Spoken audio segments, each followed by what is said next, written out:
ఒక దట్టమైన అడవికి సింహం రాజుగా ఉండేది. సింహానికి నక్క, కాకి అనుచరులుగా ఉండేవి.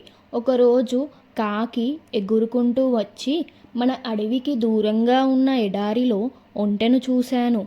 దాన్ని వేటాడగలిగితే మనకి వారం పాటు ఆహారానికి సమస్య రాదు అని చెప్పి సింహాన్ని, నక్కని బయలుదేరదీసింది. ఎడారిలోకి అడుగు పెట్టగానే అక్కడి వేడికి సింహం, నక్కల కాళ్ళు కాలి నడవలేకపోయాయి. దాంతో కాకి ఒంటె దగ్గరకెళ్ళి, మిత్రమా, నువ్వు మా రాజు సింహాన్ని, మంత్రి నక్కని అడవిలో దించగలవా అని అడిగింది.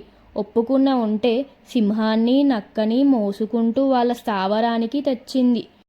దాని మంచితనం సింహానికి బాగా నచ్చి, మిత్రమా, నువ్వు కూడా మాతో పాటు ఇక్కడే ఉండు అంది ఒంటెతో. సింహం ఉన్నపళంగా తీసుకున్న ఈ నిర్ణయం నక్కకి, కాకికి బొత్తిగా నచ్చలేదు.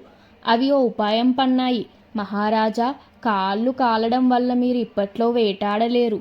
మీరు ఆకలితో ఉండటం వల్ల మేం చూడలేము. కాబట్టి మమ్మల్ని తినండి అన్నాయి.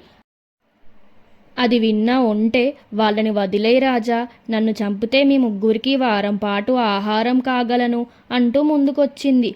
నక్క, కాకి ఆ మాట కోసమే ఇలా నాటకమాడాయని సింహానికి అర్థమైపోయింది. దీంతో, సరే, ఒక్కొక్కరు వరుసగా రండి, ముందు చిన్న జీవితో మొదలు పెడతాను. కాకి, నువ్వు రా ముందు అంది. ఆ మాటకి కాకి తుర్రుమంటే నక్కేమో పరుగు పెట్టింది. ఒంటె, సింహాలు మాత్రం అప్పటి నుంచి మంచి స్నేహితులుగా ఉండిపోయాయి.